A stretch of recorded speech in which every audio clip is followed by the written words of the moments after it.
பரம்பொருள் ஜோதி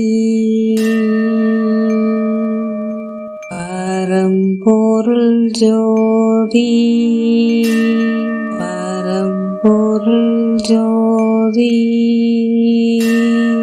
பரம்பொருள் ஜோதி.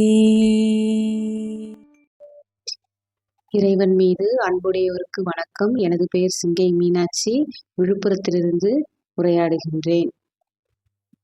பகுதி 40, மகான்களின் மகத்துவம். பரம்பொருள் ஜோதி பரம்பொருள் ஜோதி பரம்பொருள் ஜோதி பரம்பொருள் ஜோதி பரம்பொருள் ஜோதி பரம்பொருள் ஜோதி பரம்பொருள் ஜோதி பரம்பொருள் ஜோதி.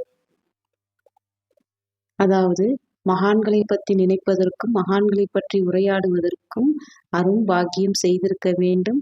அந்த பாக்கியம் எமக்கு கிடைத்தமைக்கு மிக்க மகிழ்ச்சி அடைகின்றேன். அதாவது சூரிய தியானம் பற்றி உரையாடு கொண்டிருக்கின்றேன். அதாவது கடந்த பதிவுகளில் சூரிய தியானத்தை பற்றி அறிவித்திருந்தேன்.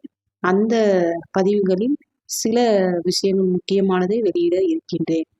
அதாவது சுத்த அனல் வெளியிடும் போது சிலருக்கு ஆலயங்களில் அமர்ந்தாலோ அல்லது சில தியானம் செய்யும் இடங்களுக்கு சென்றாலோ லைட்டாக உடல் சில அசைவுகளை கொடுக்கும்.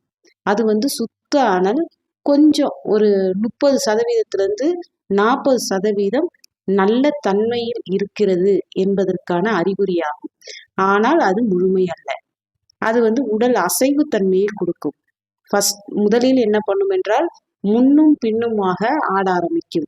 அதன் பிறகு வலது பக்கமாக உடல் சுழல ஆரம்பிக்கும். வலமிருந்து இடமாக சுழலும். அதன் பிறகு இடமிருந்து வலமாக சுழலும்.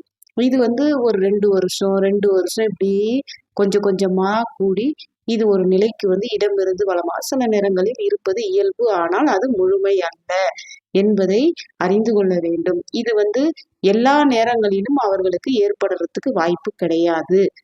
எங்கேயாவது ஒரு 10 கோடியில ஒருத்தருக்கு இந்த தன்மை இருப்பது இயல்புதான். ஆனால் சுத்த உஷ்ணம் நல்ல நிலையில் தக்க வைத்திருக்கிறார்கள் என்பதற்கான ஒரு அறிகுறிதான். ஆகவே அவர்கள் இறை வாழ்க்கையில் இன்னும் மேலும் உயர்வதற்கான ஒரு அறிகுறிதானே ஒழிய அது முழுமை அல்ல என்பதை அறிந்து கொள்ள வேண்டும்.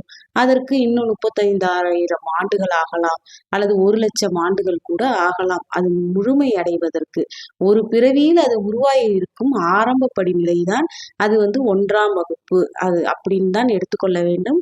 ஆகவே அதை வைத்து கொண்டு ஒரு பெருமையாக நினைப்பதோ அல்லது அதை தவறான வழிகளுக்கு பயன்படுத்துவதோ இருந்தால் அது அந்த உடலுக்கு மிகப்பெரிய ஆபத்தாக மாறிவிடும் என்பதால் அதையெல்லாம் வெளிப்படுத்தக்கூடாது. வெளிப்படுத்தி கொண்டு ஒரு ஒரு நாடக காட்சி மாதிரி இல்லாமல் இருப்பதை தனக்குள்ளே அதை மறைக்க தெரிய வேண்டும். ஏனென்றால் அது ரொம்ப அசைவு ஏற்பட்டால் உடல் பலகீனம் அடைந்து ஒருவித நோய்த்தன்மையை உருவாக்கிவிடும் என்பதால் அதெல்லாம் தேவையில்லை. ஆகவே சில இடங்களுக்கு இவர்களெல்லாம் செல்லாமல் சாதாரணமாக அவரவர் புற வாழ்க்கையில் உள்ள கடமைகளில் கவனத்தை செலுத்த வேண்டும் என்பதுதான் அன்பான வேண்டுகோளாக வைக்கின்றேன். ஆகவே மகான்களுக்கு ஏற்படுகின்ற நிலை வேறு, மற்ற இறை வாழ்க்கையில இருந்தாலும் இல்லை என்றாலும் ஒரு சிலருக்கு இது ஒரு தியானம் பண்ற இடத்துக்கு போகும்போதோ இல்லை ஆலயங்களுக்கு செல்லும்போது உடல்ல லேசாக ஒரு அசைவுத்தன்மை இருப்பது இயல்பான விஷயம். அது நல்ல விஷயம். ஆனால் அது முழுமை அல்ல என்பதை அறிந்து கொள்ள வேண்டும். ஆகவே மகான்கள் நிலை ஒட்டுமொத்தமாகவே தனித்தன்மை. அது எப்படி சொல்வதென்றால் பல யுகமாக அவர்கள் தவம் பண்ணி வந்திருப்பார்கள். 40வது வயதிலேயே ஒளி தேகத்தை அடைந்திருப்பார்கள். அவர்களுக்கு 29, 30 வயதிலேயே அவர்களுக்கு அந்த உடல் அசைவு என்பது இடமிருந்து வலமாக சுத்தி அவருக்கு புருவமத்திக்கு அவர்கள் ஒளியை பார்த்து விடுவார்கள். அது மகான்களுக்கு மட்டும்தான் நடக்கும். அதை விட கூட இருப்பவர்கள் மற்றவர்களுக்கெல்லாம் இது நடக்கும் என்பதெல்லாம் சாத்தியமில்லை. இல்லை, அதெல்லாம் ரொம்ப நாட்களாகும். ஆகவே இதையெல்லாம் கற்பனை செய்து கொண்டு நிறைய பேர் வாழ்க்கையை வீணடிக்காமல் நல்ல முறையில் நல்ல உணவுகளை சாப்பிட்டு உடலை ஆரோக்கியமாக வைத்து கொண்டு பல வேடங்களை உடலுக்கு கொடுக்காமல் நல்ல அறிவுள்ள நூல்களை படித்து நல்லா தன்னை மேல்நிலைப்படுத்தி கொள்ள வேண்டும். சுத்த அனல் விரயம் பண்ணாமல் பாதுகாத்து கொள்ள வேண்டும் என்பதுதான் அன்பான வேண்டுகோளாகும். ஆகவே நல்லோரின் தொடர்புதான் நல்வழிக்கு அடித்தளமாக அமையும் என்பதை அன்போடு கேட்டுக்கொள்கிறேன். நன்றி, வணக்கம்.